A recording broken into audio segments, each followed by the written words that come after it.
Hello friend, जय हिंद सभी साथियों को। आप सभी का एक बार फिर से मोस्ट वेलकम है आज के इस सेशन में। तो आज ये हमारी वेन डायग्राम टॉपिक की दूसरी क्लास है। जैसा कि आप सभी को पता है कि हमने वेन डायग्राम टॉपिक स्टार्ट किया था और उसकी एक क्लास कंप्लीट हो चुकी है, जिसमें हमने आपको बताया था कि वेन डायग्राम में टोटल जो है 3 टाइप के क्वेश्चन बनते हैं, जिसमें हमने पहला टाइप का जो क्वेश्चन है वो अपनी पहली क्लास में डिस्कस कर लिया था।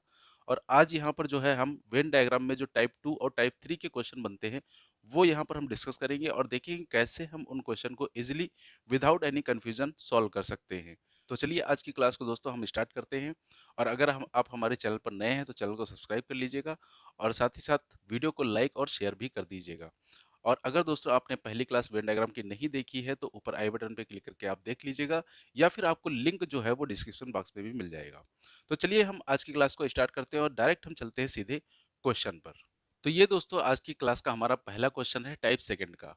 आपके सामने एक जो है वेन डायग्राम दिया रहेगा इस टाइप से क्वेश्चन में, और यहाँ पर जो है हमें बताया गया है कि यहाँ पर जो ट्रायंगल है यानी त्रिभुज वो अभियंता को दर्शाता है यानी कि इंजीनियर को, और जो सर्किल है हमारा वृत्त वो चिकित्सक को दर्शाता है, और जो आयत है हमारा वो वास्तुकार को दर्शाता है। ठीक है।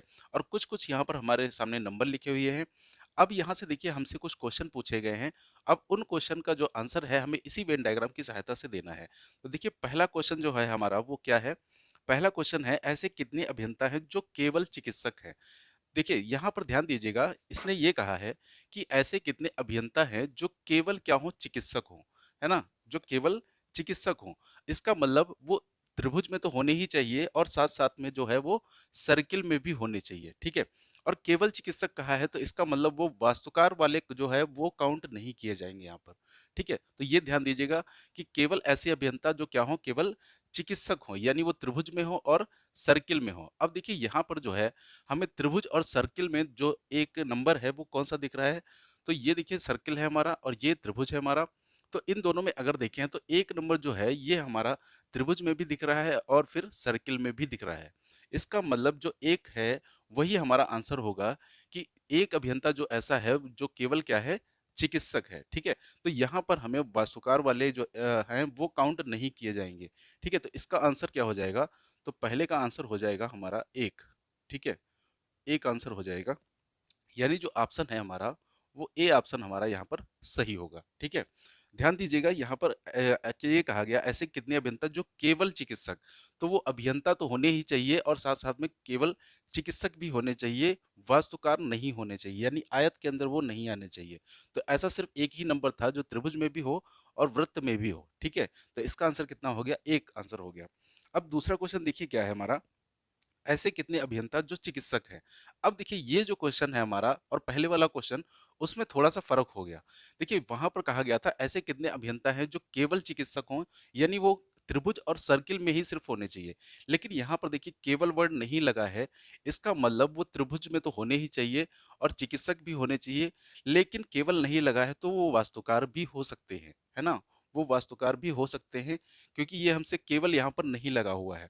इसलिए जो इसका आंसर है वो देखिए यहाँ पर आपको त्रिभुज के अंदर एक भी दिख रहा है और दो भी दिख रहा है, और सर्किल के अंदर भी आपको एक दिख रहा है और दो भी दिख रहा है, और इसके अलावा दोस्तों दो जो है आपको वास्तुकार में भी दिख रहा है।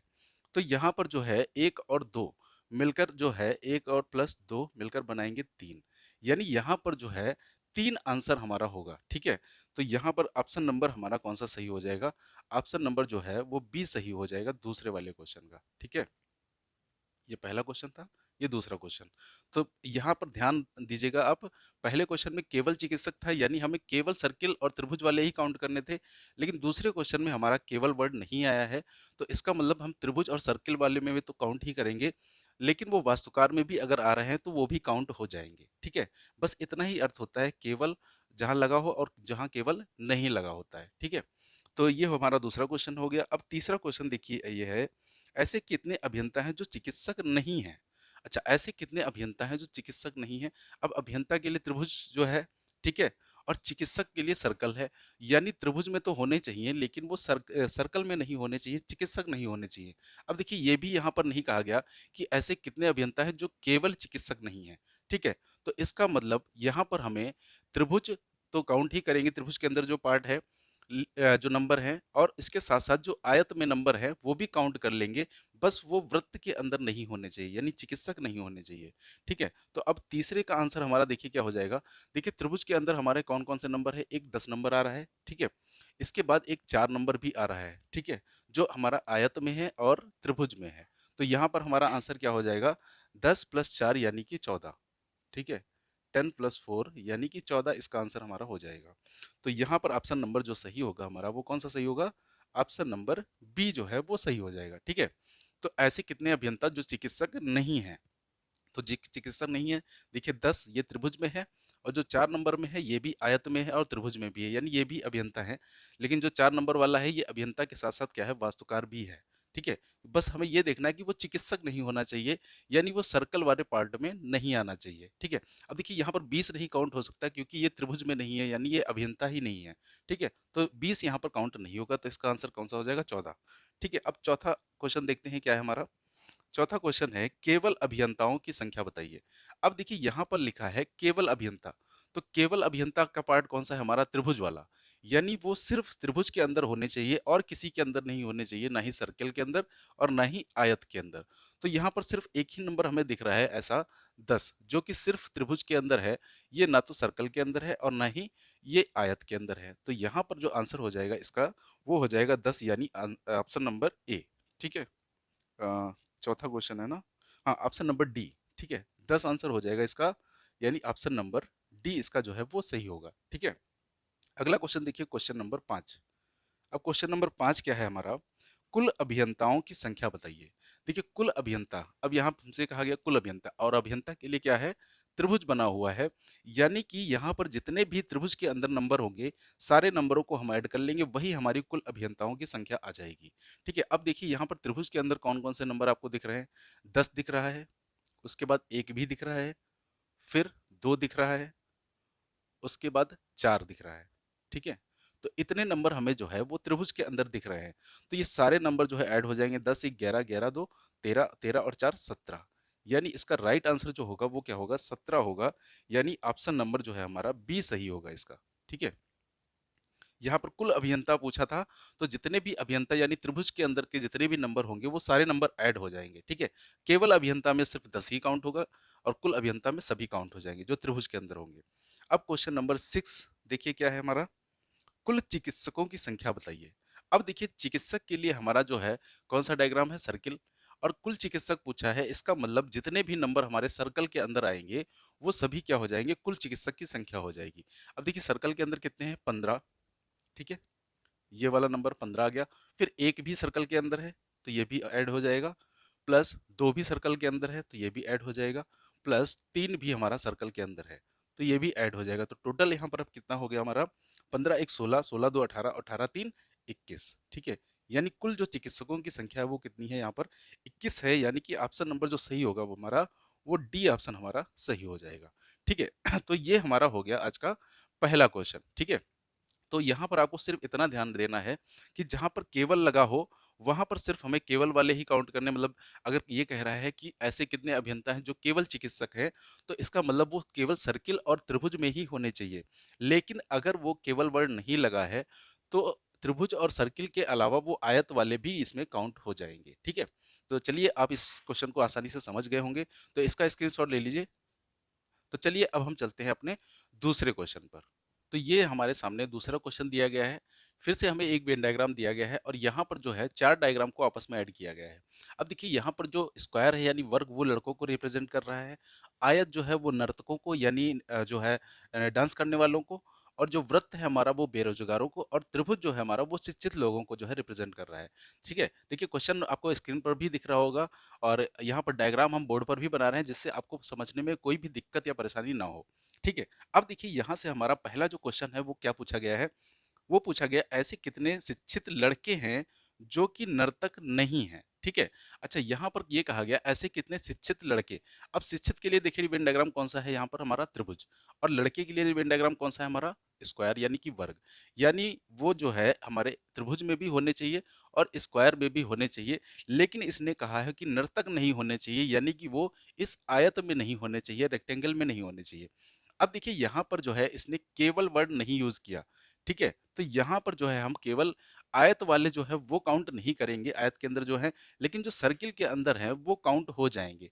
ठीक है, अगर वो इसमें स्क्वायर और त्रिभुज के अंदर आ रहे हो तो, ठीक है, दोनों में आ रहे हैं लेकिन वृत्त के अंदर भी आ रहे हैं तो काउंट हो जाएंगे, अन्यथा काउंट नहीं होंगे। ठीक है, तो ये ज़रूरी है कि वो स्क्वायर और त्रिभुज में होने चाहिए। ठीक है? तो यहाँ पर देखिए 3 नंबर जो है ये हमारे लड़के कैसे हैं? ये केवल लड़कों को रिप्रेज़ेंट कर रहा है। जबकि उसने क्वेश्चन में कहा गया है कि ऐसे कितने शिक्षित लड़के हैं? यानी वो त्रिभुज में भी होने चाहिए और लड़के यानी स्क्वायर में भी होने चाहिए। तो यहाँ पर देखिए ये जो 3 नंबर है, ये हमारा जो है त्रिभुज में भी है और वर्ग में भी है, यानी ये शिक्षित लड़के हैं। ठीक है? 3 नंबर हो गया। अब देखिए यहाँ पर क्या 4 नंबर को हम काउंट करेंगे। देखिए 4 नंबर जो है हमारा आयत के अंदर है, ठीक है? इसका मतलब ये नर्तक हो गया, तो हम 4 नंबर को काउंट नहीं करेंगे। अच्छा, इसके अलावा देखिए क्या 5 नंबर को हम काउंट कर सकते हैं? देखिए 5 नंबर को भी हम काउंट नहीं कर सकते क्योंकि ये केवल शिक्षित है, केवल त्रिभुज में है, जबकि त्रिभुज और स्क्वायर दोनों में होना चाहिए। तो यहाँ पर सिर्फ एक ही नंबर ऐसा है 3, ये वाला, जो हमारा त्रिभुज के अंदर भी है और इसके साथ-साथ वो स्क्वायर के अंदर भी है। ठीक है? अब देखिए 2 भी नहीं काउंट कर सकते क्योंकि ये भी आयत के अंदर है, नर्तक है। 1 भी नहीं काउंट कर सकते क्योंकि ये भी नर्तक के अंदर है। ठीक है? तो यहाँ पर केवल 3 आंसर होगा, यानी कि जो ऑप्शन होगा हमारा वो कौन-सा, सी नंबर सही होगा, क्वेश्चन नंबर 1 में। ठीक है? अगला देखिए, अगला क्वेश्चन है ऐसे कितने नर्तक हैं जो शिक्षित हैं? ठीक है? ऐसे कितने नर्तक यानी वो आयत में होने चाहिए और शिक्षित यानी कि वो त्रिभुज में होने चाहिए। ठीक है? अब यहाँ पर भी देखिए उसने केवल वर्ड का यूज़ नहीं किया। अगर ये कहता कि ऐसे कितने नर्तक हैं जो केवल शिक्षित हैं, तो यहाँ पर हम जो है केवल आयत और त्रिभुज वाले ही काउंट करते। ठीक है? लेकिन यहाँ केवल नहीं कहा गया, तो सिर्फ़ वो आयत और त्रिभुज में तो होने चाहिए, बाकी किसी और में हैं तो हमें कोई भी उससे फ़र्क नहीं पड़ने वाला है। ठीक है? तो यहाँ पर देखिए 4 नंबर अगर हम देखें, ये वाला 4 नंबर, तो ये त्रिभुज के अंदर भी है और साथ-साथ आयत के अंदर भी है। यानी ये नर्तक और शिक्षित दोनों को रिप्रेज़ेंट कर रहा है, तो यहाँ पर 4 नंबर हो गया। अब देखिए क्या इसके अलावा और भी कोई नंबर है जो त्रिभुज और आयत दोनों में हो? तो देखिए 2 नंबर जो यहाँ पर है ये त्रिभुज के अंदर भी है और ये आयत के अंदर भी है, यानी ये 2 नंबर भी इसमें ऐड हो जाएगा। अब इसके अलावा और देखिए 1 नंबर जो है ये भी हमारा आयत के अंदर है और त्रिभुज के अंदर भी है, तो ये भी हमारा ऐड हो जाएगा। अब देखिए ये वृत्त के अंदर भी है, तो इससे हमें कोई फ़र्क नहीं पड़ता क्योंकि केवल वर्ड यहाँ पर नहीं आया है। अब इसके अलावा देखिए 8 नहीं काउंट हो सकता क्योंकि ये केवल त्रिभुज में है, ठीक है? ये नर्तक नहीं है और ऐसे ही 6 नंबर न काउंट नहीं हो सकता क्योंकि ये त्रिभुज के अंदर नहीं है, ये केवल मतलब नर्तक और बेरोज़गारों में है। तो यहाँ पर सिर्फ़ 3 ही नंबर काउंट होंगे, 4, 2 और 1, तो टोटल हो गया 4, 2, 6, 1, 7। यानी इसका जो ऑप्शन सही होगा, वो ऑप्शन सही होगा डी, ठीक है? 7 नंबर यानी कि 7 7 जो है, 7 जो भी दिया गया है लड़के या जो भी, तो वो क्या है, वो नर्तक के साथ-साथ क्या है, शिक्षित भी हैं, ठीक है? अब अगला क्वेश्चन देखिए क्या है, ऐसे कितने शिक्षित बेरोज़गार हैं जो नर्तक हैं, ठीक है? अब देखिए शिक्षित हों और साथ में बेरोज़गार भी होने चाहिए और नर्तक भी होने चाहिए। इसका मतलब त्रिभुज में भी होने चाहिए, वृत्त में भी होने चाहिए और आयत में भी होने चाहिए, ठीक है? अब केवल देखिए यहाँ पर वर्ड नहीं हो आया है, तो यहाँ पर वर्ग वाले भी काउंट हो जाएँगे। लेकिन बस शर्त ये है कि तीनों में होना चाहिए, नर्तक, बेरोज़गार और शिक्षित, ठीक है? 2 नंबर जो है हमारा, ये शिक्षित तो है और नर्तक के अंदर भी है, लेकिन बेरोज़गार के अंदर नहीं है, इसलिए 2 नंबर भी काउंट नहीं होगा। अब ती 1 नंबर ये जो है, ये देखिए क्या है, ये हमारा शिक्षित के अंदर भी है, वृत्त यानी बेरोज़गार के अंदर भी है और साथ-साथ नर्तक के अंदर भी है। तो ये 1 नंबर हमारा यहाँ पर हो जाएगा। अब देखिए क्या इसके अलावा और भी कोई नंबर काउंट हो सकते हैं? देखिए 6 नंबर अगर हम देखें तो ये सिर्फ़ नर्तक है। सिर्फ़ नर्तक और बेरोज़गार है लेकिन शिक्षित नहीं है क्योंकि ये त्रिभुज के अंदर नहीं है। तो ये काउंट नहीं होगा। ऐसे ही 8 नंबर भी काउंट नहीं होगा क्योंकि ये त्रिभुज के अंदर और वृत्त के अंदर है लेकिन नर्तक नहीं है। ठीक है? तो यहाँ सिर्फ़ एक ही नंबर ऐसा है ये, जो हमारा त्रिभुज के अंदर भी है और आयत के भी अंदर है और वृत्त के भी अंदर है। यानी नर्तक, बेरोज़गार और शिक्षित तीनों हैं। और यहाँ पर तीनों ही पूछा गया है तो इसका ऑप्शन जो है कौन-सा सही हो जाएगा?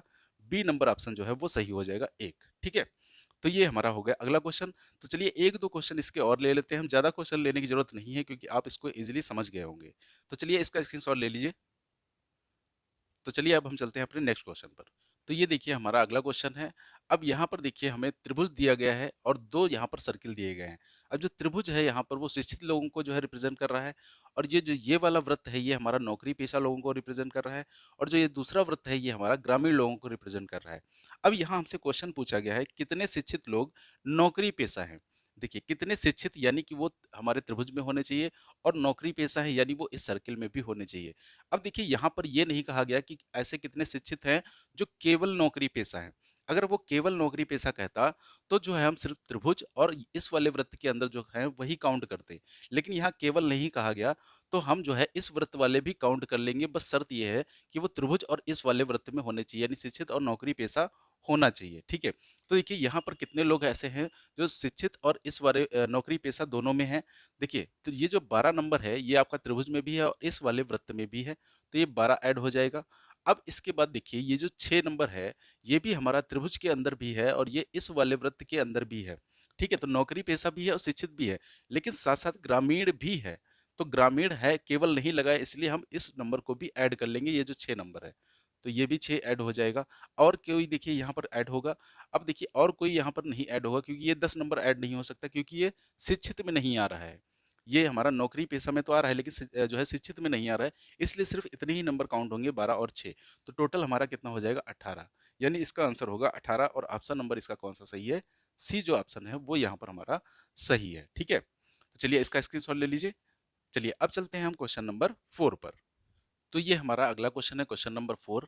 अब यहाँ भी हमें एक डायग्राम दिया गया है। ठीक है, अब देखिए यहाँ पर हमें 4 ऑप्शन दिए गए हैं और उन ऑप्शन में हमें सही बताना है कि कौन सा सही है इसमें। पहला ऑप्शन है 6, 7 और 8 सभी आकृतियों में है। देखिए यहाँ पर जो है टोटल 4 आकृतियां दी गई हैं, त्रिभुज और ये वर्ग दिया गया है और एक आयत बना है और उसके बाद एक वृत्त बना है यानी सर्किल।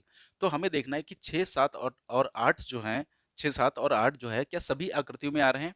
देखिए 6 वाला अगर देखिए तो ये त्रिभुज के अंदर भी आ रहा है, सर्किल के अंदर भी आ रहा है, स्क्वायर के अंदर भी आ रहा है, लेकिन ये जो है ये हमारा आयत के अंदर नहीं आ रहा है। इसका मतलब 6, 7 6, 7 वाला जो पहला ऑप्शन है वो हमारा सही नहीं है, क्योंकि इसमें 6 भी काउंट कर लिया गया है ना। 7 जो है देखिए यहाँ पर हमारा सर्किल में भी आ रहा है, त्रिभुज में भी आ रहा है, आयत में भी आ रहा है और वर्ग में भी आ रहा है। तो 7 तो सही था, लेकिन से 6 नहीं सही था, इसलिए ये ऑप्शन हमारा गलत हो जाएगा। अब दूसरा ऑप्शन है 1, 5 और 9 सभी आकृतियों में है। देखिए अब यहाँ पर देखिए तो एक यहाँ पर सिर्फ और सिर्फ त्रिभुज में है, ये भी सभी आकृतियों में नहीं है, तो ऑप्शन हमारा बी भी गलत हो जाएगा। अब तीसरा ऑप्शन देखिए यहाँ भी है 1 और 9, 1, 9 और 10 सभी आकृतियों में है, तो फिर से वही है, एक नंबर जो है सभी आकृतियों में नहीं है, सिर्फ कहाँ है, त्रिभुज के अंदर है, तो ये भी हमारा ऑप्शन गलत हो जाएगा। चौथा ऑप्शन है 1, 2 और 6 त्रिभुज में है। देखिए 1, 2 और 6 त्रिभुज में है, त्रिभुज के अंदर अगर देखें तो 1 भी है, 2 भी त्रिभुज के अंदर हमारा आ रहा है और 6 भी हमारा त्रिभुज के अंदर आ रहा है। तो यही ऑप्शन जो है हमारा सही हो जाएगा, यानी ऑप्शन नंबर जो डी है वो सही हो जाएगा। 1, 2 और 6 त्रिभुज के अंदर है। अब देखिए यहाँ पर यह नहीं कहा गया कि 1, 2 और 6 केवल त्रिभुज के अंदर है। केवल अगर कहा होता तब यहाँ पर हमारा ये ऑप्शन गलत हो जाता, लेकिन यहाँ पर सिर्फ त्रिभुज कहा गया है, इसलिए जो त्रिभुज के अंदर है वही हमारा सही हो जाएगा। ठीक है, तो ऑप्शन नंबर डी जो है वो सही हो जाएगा यहाँ पर। तो ये हमारे दोस्तों हो गए टाइप सेकंड के क्वेश्चन। और अब हम चलते हैं टाइप थर्ड के क्वेश्चन पर अपने। ठीक है, जो हमने आपको बताया था कि वो जो है हम अपने मैथ वाले पार्ट में पढ़ते हैं, परसेंटेज वाले पार्ट में, लेकिन यहाँ पर भी हम एक दो क्वेश्चन उसके देखेंगे कि अगर बाई चांस हमारे एग्जाम में आ जाए तो कैसे हम उसको इजीली सॉल्व कर सकते हैं। तो चलिए इसका स्क्रीनशॉट ले लीजिए। अब चलते हैं हम अपने टाइप थ्री पर। ठीक है, तो देखिए ये हमारा टाइप थ्री का पहला क्वेश्चन है जो आपकी स्क्रीन पर आ रहा होगा। ठीक है, यहाँ देखिए कहा गया है एक परीक्षा में 70% विद्यार्थी हिंदी में उत्तीर्ण हुए हैं, 60% विद्यार्थी अंग्रेजी में उत्तीर्ण हुए हैं, जबकि 30% विद्यार्थी जो है वो हिंदी और अंग्रेजी दोनों में उत्तीर्ण हुए हैं। तब यहाँ पर दो क्वेश्चन पूछे गए हमसे, ऐसे कितने प्रतिशत विद्यार्थी जो केवल हिंदी में उत्तीर्ण हुए हैं, दूसरा क्वेश्चन ऐसे कितने प्रतिशत विद्यार्थी हैं जो केवल अंग्रेजी में उत्तीर्ण हुए हैं।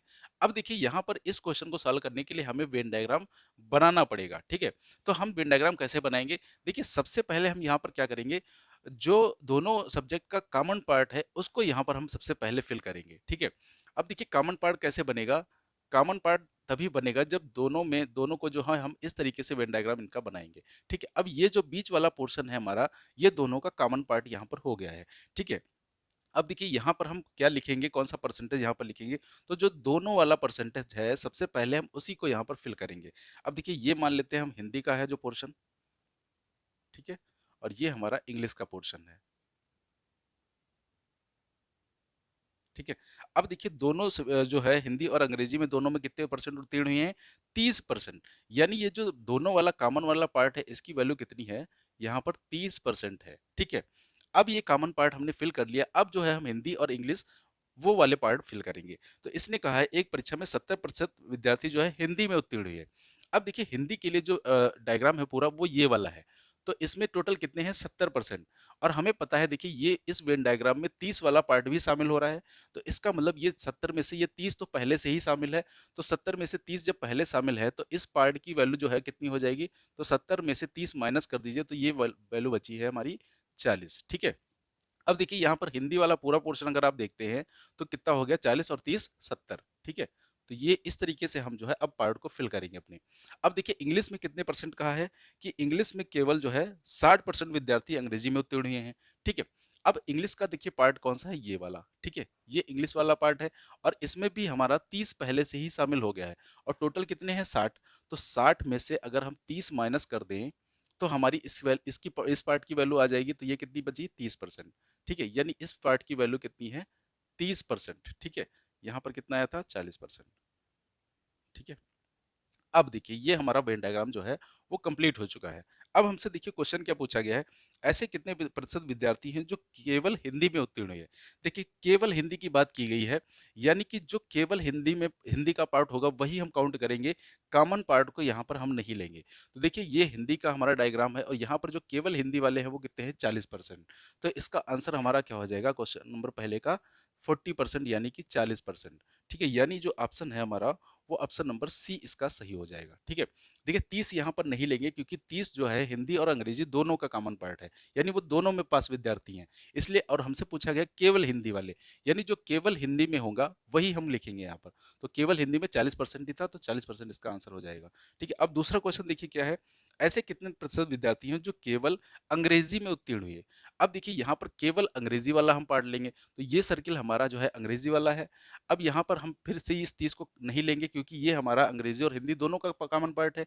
अब केवल अंग्रेजी का कॉमन पार्ट कितना है, जो पार्ट है वो कितना है 30%। ठीक है। तो इसका आंसर क्या हो जाएगा हमारा, इसका आंसर हो जाएगा 30% यानी 30%। यानी ऑप्शन नंबर जो है इसका हमारा वो डी सही हो जाएगा। ठीक है। तो ये हमारा टाइप 3 का पहला क्वेश्चन हो गया। ठीक है। इसमें आपको क्या करना है, सबसे पहले जो आपका कॉमन वाला पार्ट है जो भी दिया हो क्वेश्चन में उसको सबसे पहले आपको फिल करना है। ठीक है।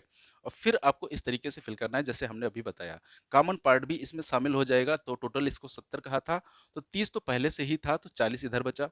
अब इसको 60% बताया था तो 30 पहले इस वाले डायग्राम में भी शामिल है, तो यहाँ पर इसकी वैल्यू कितनी बची है 30 बची है। ठीक है। तो सबसे पहले आप कॉमन पार्ट ही फिल करिएगा।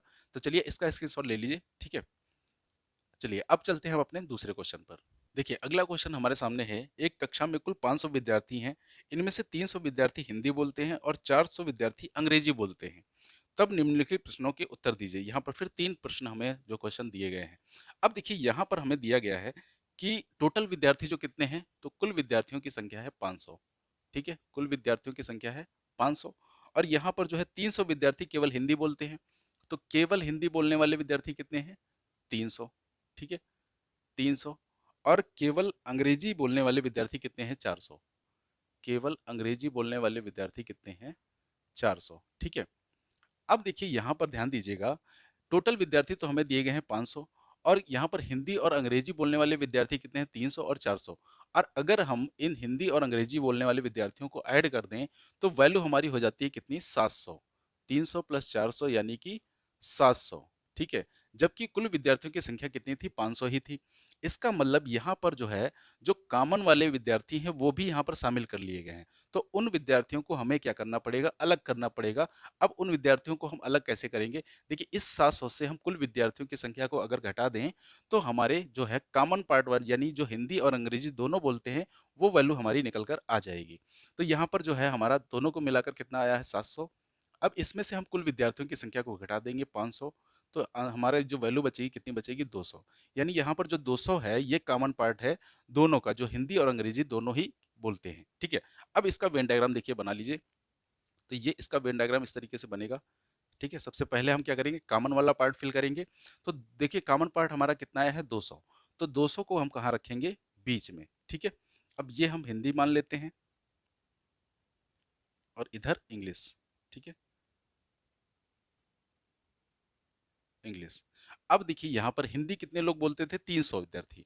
अब ये देखिए हिंदी का जो पार्ट है, ये वाला सर्किल है हिंदी का, और इस वाले पार्ट में 200 पहले से ही शामिल हो गया है, तो केवल जो हिंदी बोलेंगे वो कितने बचे? 100। भाई 300 में से 200 माइनस कर देंगे तो केवल कितने बचेंगे? 100। ठीक है। इसी तरीके से अंग्रेजी का देखिए कॉमन पार्ट, अंग्रेजी का पूरा पार्ट ये है, और कुल विद्यार्थी अंग्रेजी कितने बोलते हैं? 400, और 200 इसमें पहले से ही शामिल है, तो जो केवल अंग्रेजी बोलेंगे वो कितने बचे? 200। ठीक है, 400 में से 200 हम माइनस कर देंगे, तो वैल्यू कितनी बची है? 200। या आप इसको ऐसे यहाँ पर लिख लीजिए, जो है यहाँ पर कितना आया था? 300 विद्यार्थी इंग्लिश बोलते थे, सॉरी हिंदी बोलते थे, तो इसमें से हम 200 माइनस कर देंगे, तो जो केवल विद्यार्थी हिंदी बोलेंगे वो 100 आ जाएंगे। और ऐसे ही इधर क्या करेंगे हम? केवल अंग्रेजी कितने? 400 बोलते थे, ठीक है, नहीं अंग्रेजी बोलते थे 400, और यहाँ पर जो है 200 पहले से जो है शामिल है, तो 200 इसमें से माइनस कर देंगे तो हमारा केवल अंग्रेजी वाला पार्ट आ जाएगा। ठीक है तो केवल 200 विद्यार्थी जो है वो अंग्रेजी बोलते हैं। अब देखिए यहाँ पर क्वेश्चन हमसे पूछा गया है, ऐसे कितने विद्यार्थी हैं जो जो हिंदी और अंग्रेजी दोनों बोलते हैं? देखिए अब दोनों का कॉमन पार्ट हमारा कौन सा है? ये वाला 200, यानी पहले का आंसर जो है हमारा कौन सा हो जाएगा? 200 आंसर हो जाएगा। ठीक है, तो ऑप्शन नंबर इसका कौन सा सही है? हमारा डी ऑप्शन जो है वो सही है। ठीक है, क्वेश्चन नंबर पहले का। दूसरा देखिए क्वेश्चन क्या है हमारा, ऐसे कितने विद्यार्थी हैं जो केवल हिंदी बोलते हैं? अब देखिए केवल हिंदी का पार्ट कौन सा है? ये वाला। ठीक है, 100। तो यहाँ पर केवल जो हिंदी बोलेंगे वो कितने विद्यार्थी हैं? 100 विद्यार्थी हैं, यानी इसका ऑप्शन जो है कौन सा सही हो जाएगा? सी ऑप्शन जो है वो सही हो जाएगा। अब तीसरा आंसर देखिए, तीसरा क्वेश्चन क्या है हमारा, ऐसे कितने विद्यार्थी हैं जो केवल अंग्रेजी बोलते हैं? तो केवल अंग्रेजी कौन है? ये वाले विद्यार्थी हैं। ठीक है, तो इनकी संख्या कितनी है? 200। तो इनकी संख्या आ गई 200, यानी कि ऑप्शन नंबर इसका जो है बी सही हो जाएगा। ठीक है, तो ये हमारा हो गया दोस्तों दूसरा क्वेश्चन। तो इस टाइप के क्वेश्चन में हमेशा ध्यान रखिएगा, जब कुल विद्यार्थियों की संख्या जो है इस टाइप से 500 जैसे दी गई है, और जो दो दिए गए उनको ऐड करने पर वैल्यू जो है कुल विद्यार्थियों से ज़्यादा की बन रही है, तो वहाँ पर पक्का जो है जब हम दोनों को जोड़ के जो वैल्यू आएगी उसमें से जो कुल विद्यार्थी हैं वो माइनस कर देंगे, तो वो हमारा कॉमन पार्ट आ जाएगा। ठीक है, तो ये हमारा हो गया दूसरा क्वेश्चन, इसका जो है आप स्क्रीनशॉट ले लीजिए। ठीक है, तो चलिए अब हम चलते हैं अपने एक तीसरे क्वेश्चन पर। अब देखिए इस तीसरे वाले क्वेश्चन में हमें एक डायग्राम पहले से ही बना के दिया गया है। तो यहाँ पर तीन जो है भाषाएं बोली जाती हैं, मराठी, अंग्रेजी और हिंदी। ठीक है, अब देखिए यहाँ से हमें क्वेश्चन क्या पूछा गया है, आरेख में 1000 व्यक्तियों के उनकी अंग्रेजी, हिंदी और मराठी की जानकारी के संबंध में एक नमूना सर्वेक्षण को दर्शाया गया है। ठीक है, यानी कुल विद्यार्थियों की संख्या यहाँ पर कितनी दी गई है हमें? 1000। ठीक है, कुल विद्यार्थी हैं 1000। अब हमसे ये पहले पूछा गया है कितने लोग सभी भाषाएं जानते हैं? अब देखिए यहाँ पर सभी भाषाएं वाला जो पार्ट होगा वो कौन सा होगा? जो तीनों का कॉमन पार्ट होगा वही जो है हमारा सभी भाषाओं को जानने वाले विद्यार्थियों की संख्या होगी। अब देखिए तीनों का कॉमन पार्ट हमारा कौन सा है? ये वाला। ठीक है, ये जो पार्ट है हमारा, ये तीनों का कॉमन पार्ट है। इसमें देखिए इस वाले सर्कल का भी आ गया, इसका भी आ गया, और इसका भी पार्ट आ गया है। यानी इनकी संख्या टोटल कितनी है हमारी? 175। 175, तो इसका आंसर हो गया 175, यानी कि ऑप्शन नंबर जो है वो डी हमारा सही हो जाएगा। ठीक है, तो अब दूसरा क्वेश्चन देखिए क्या है, फिर से वही है कि आरेख में 1000 व्यक्तियों को उनके अंग्रेजी के संबंध में एक नोट से दर्शाया गया है। 105 व्यक्ति कितनी भाषाएं जानते हैं? देखिए यहाँ पर हमें बताना है कि 105 व्यक्ति कितनी भाषाएं जानते हैं। अब देखिए ये 105 यहाँ पर है।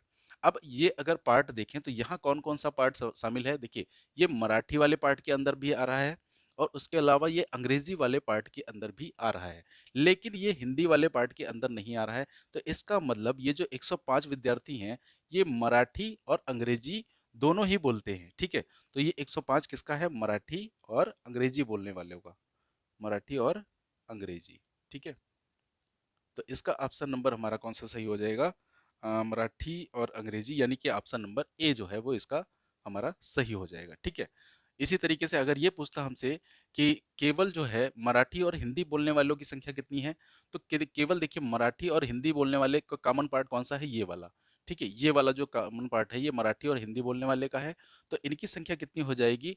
85। ठीक है, इसी तरीके से अगर हमसे पूछता केवल अंग्रेजी और हिंदी बोलने वाले विद्यार्थियों की संख्या कितनी है, तो केवल अंग्रेजी और हिंदी बोलने वाले विद्यार्थियों का कॉमन पार्ट ये वाला है। ठीक है, तो इनकी संख्या कितनी हो जाती? 78 हो जाती। ठीक है, तो इस प्रकार से ये हमारा हो गया तीसरा क्वेश्चन। तो चलिए इसका भी स्क्रीनशॉट ले लीजिए।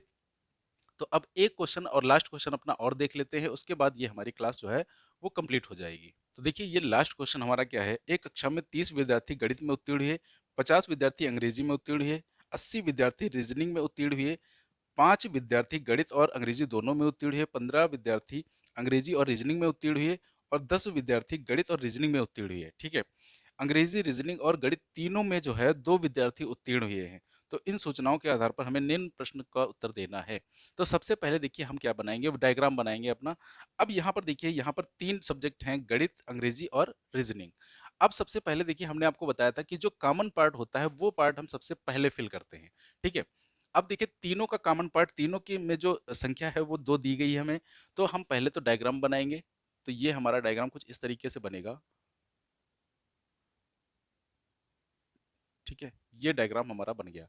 अब यहाँ पर अगर हम देखें तो तीनों का कॉमन पार्ट आपको कहाँ दिख रहा है? देखिए तीनों का कॉमन पार्ट जो है हमारा, वो ये वाला कॉमन पार्ट जो है वो तीनों का है। ठीक है, देखिए वो इस सर्कल में भी आ रहा है, इसमें भी आ रहा है और इसमें भी आ रहा है।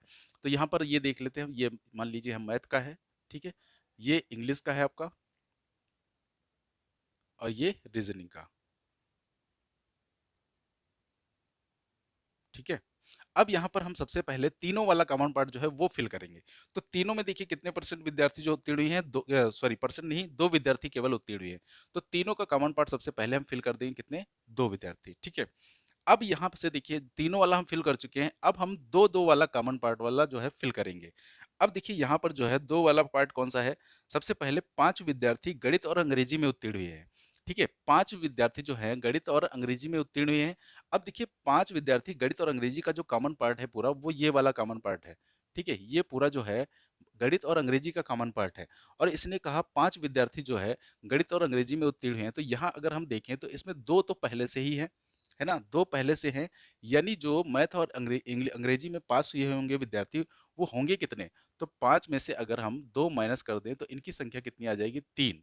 ठीक है, तो यहाँ पर अब देखिए, यहाँ पर मैथ अगर देखें और अंग्रेजी, तो दोनों का कॉमन पार्ट ये पूरा ही तो होगा। तो यहाँ पर संख्या कितनी आ चुकी है? 3 और 2 5। ठीक है, तो 5 ऐसे हम लिखेंगे यहाँ पर।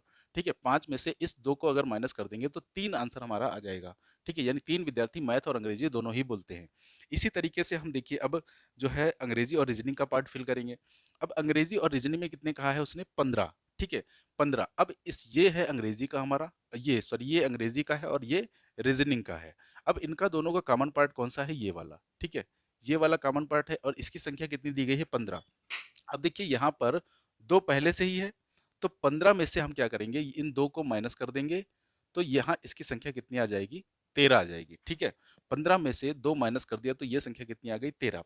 अब देखिए इस कॉमन पार्ट की जो वैल्यू है अंग्रेजी और रीजनिंग की, कितनी हो गई? 15। 13 और 2 15। ठीक है, अगला देखिए अब हम भरते हैं मैथ और रीजनिंग का पार्ट। तो अंग्रेजी और सॉरी गणित और रीजनिंग में कितने विद्यार्थी हैं? तो 10 विद्यार्थी जो हैं रीजनिंग और गणित में उत्तीर्ण हो रहे हैं। तो अब देखिए गणित और रीजनिंग का कॉमन पार्ट ये वाला है। ठीक है, ये वाला। तो इसमें कितने विद्यार्थी उत्तीर्ण हैं दोनों में?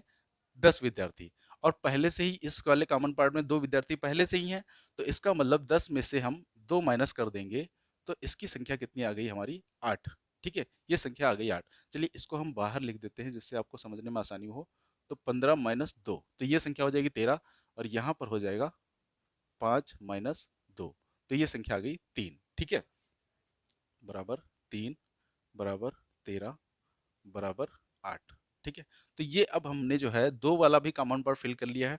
अब जो है हम केवल वाले देखेंगे। अब इसने कहा है कि एक कक्षा में 30 विद्यार्थी गणित में उत्तीर्ण हुए। अब देखिए अगर गणित वाला हम पोर्शन देखें तो पूरा ये जो सर्किल है ये इसका गणित वाला है। ठीक है, अच्छा इस वाले सर्किल में देखिए 3 पहले से है, 2 पहले से, 8 पहले से है। तो यहाँ पर टोटल पहले से कितना है? 8 2 10 3 13। 13 यहाँ पर पहले से ही है। और जो है विद्यार्थी गणित में उत्तीर्ण कितने हो रहे हैं? 30। तो 13 पहले से है, तो और टोटल हमें 30 बनाना है। तो 30 में से हम 13 अगर माइनस कर दे तो इसकी वैल्यू कितनी आ जाएगी? 17 आ जाएगी। ठीक है, तो ये वैल्यू आ गई हमारी 17। अब देखिए अंग्रेजी में कितने हैं? 50 विद्यार्थी अंग्रेजी में उत्तीर्ण हो रहे हैं। अब अंग्रेजी का जो कॉमन पार्ट है वो पूरा ये वाला है। ठीक है, अब इसमें देखिए अंग्रेजी में सबसे पहले से ही कितने विद्यार्थी हैं? 13। 13 2 15, 15 3 18। तो 50 में से 18 पहले से हैं। 50 में से 18, तो केवल अंग्रेजी कितने बोलेंगे? 32। ठीक है, इसको इसमें माइनस कर देंगे तो आंसर क्या आ जाएगा? 32। तो इसकी संख्या आ जाएगी 32। ठीक है, यहाँ आ गई संख्या 17। अब इसके बाद हम जो है रीजनिंग वाला देखेंगे। तो रीजनिंग में उत्तीर्ण कितने हो रहे हैं यहाँ पर? 80। ठीक है, 80 विद्यार्थी रीजनिंग में उत्तीर्ण हो रहे हैं। और ये पूरा पार्ट हमारा रीजनिंग का है। ठीक है, तो अब देखिए यहाँ पर पहले से कितने जो है पास है? 13। 13 2 15, 15 और 8 23। 15 8 23, यानी हम 80 में से 23 को माइनस कर देंगे तो हमारी जो संख्या आ जाएगी वो कितनी आ जाएगी, यहाँ पर बचेगा 7 और 7 में से 2 गया 5, यानी इसकी संख्या आ गई 57। ठीक है, तो केवल रीजनिंग वाले कितने हो गए, 57 हो गए। तो ये देखिए वेन डायग्राम हमारा जो है बिल्कुल कंप्लीट हो चुका है अब। ठीक है, तो अब देखिए यहाँ से हम आंसर देंगे क्वेश्चन के। यहाँ से पहला क्वेश्चन देखिए क्या पूछा गया है, क्वेश्चन नंबर 1। ठीक है, इसका आंसर क्या होगा कि ऐसे कितने विद्यार्थी हैं जो केवल गणित में उत्तीर्ण हुए हैं। ठीक है, तो केवल गणित गणित देखिए केवल गणित में कितने हैं, ये वाला पार्ट, तो केवल गणित का आंसर कितना हो जाएगा, 17। ठीक है, ये विद्यार्थी हैं केवल गणित में, यानी इसका ऑप्शन नंबर कौन सा, ए सही हो जाएगा। ठीक है, फिर दूसरा हम देखते हैं ऐसे कितने विद्यार्थी हैं जो केवल अंग्रेजी में उत्तीर्ण हुए। अब देखिए केवल अंग्रेजी ये वाला पार्ट है, तो केवल अंग्रेजी में कितने उत्तीर्ण हुए हैं, 32, यानी दूसरे का आंसर हमारा क्या हो जाएगा, 32। ठीक है, यानी जो इसका ऑप्शन है वो हमारा डी ऑप्शन सही हो जाएगा। ठीक है, दूसरे का। अब हम देखते हैं तीसरा क्वेश्चन क्या है। तीसरा है ऐसे कितने विद्यार्थी हैं जो केवल रीजनिंग में उत्तीर्ण है। अब देखिए केवल रीजनिंग का जो है कितने विद्यार्थी हैं, 57। ठीक है, तो यहाँ पर इसका आंसर क्या आ जाएगा, 57, यानी ऑप्शन नंबर जो है हमारा बी सही होगा। ठीक है, अब एक लास्ट क्वेश्चन है हमारा, कुल विद्यार्थियों की संख्या बताइए। अब देखिए यहाँ पर कुल विद्यार्थियों की संख्या अगर हमें बतानी है तो सभी नंबर को हम आपस में क्या करेंगे, जोड़ लेंगे, तो यहाँ से कुल विद्यार्थियों की संख्या आ जाएगी। अब देखिए इनको सबको जोड़ लीजिए चौथे आंसर के लिए, 17 plus 3 plus 32 plus 2 plus 8 plus 13 और प्लस 57। ठीक है, तो इनको अगर हम जोड़ेंगे तो हमारा कितना आ जाएगा, 7 3 10, 10 8 18, 18 2 20, 20 2 22, 3 25, 25 7, 32 का 2 हासिल लगे 3, 3 1 4, 4 3 7, 7 1 8 और 8 5 13। तो यहाँ पर टोटल जो विद्यार्थी आ गए हैं वो कितने आ गए हैं, 132, यानी ऑप्शन नंबर जो है यहाँ पर सी सही है। ठीक है, तो कुल विद्यार्थी कितने पास हैं, इसके लिए क्या करेंगे, हम सभी को ऐड कर देंगे। ठीक है, तो ये हमारा दोस्तों हो गया लास्ट क्वेश्चन। तो आई होप आपको क्लास अच्छी तरीके से समझ आ गई होगी। चलिए इसका जो है स्क्रीनशॉट आप ले लीजिए। तो अब दोस्तों इसमें हमें ज़्यादा डीप वाले क्वेश्चन सॉल्व करने की ज़रूरत नहीं है, क्योंकि वो आप मैथ वाले पार्ट में तो पढ़ेंगे ही। ठीक है, तो आज की क्लास दोस्तों हम यहीं पर रखते हैं, और आपको क्लास कैसी लगी कमेंट करके ज़रूर बताएं। पसंद आई हो तो इसे ज़्यादा से ज़्यादा लाइक करें, शेयर करें और हमारे चैनल को सब्सक्राइब करें, और कमेंट करके ज़रूर बताएंगे। ठीक है, तो अब मिलेंगे आपको नेक्स्ट क्लास में एक नए टॉपिक के साथ। तब तक के लिए आप सभी को जय हिंद, वंदे मातरम।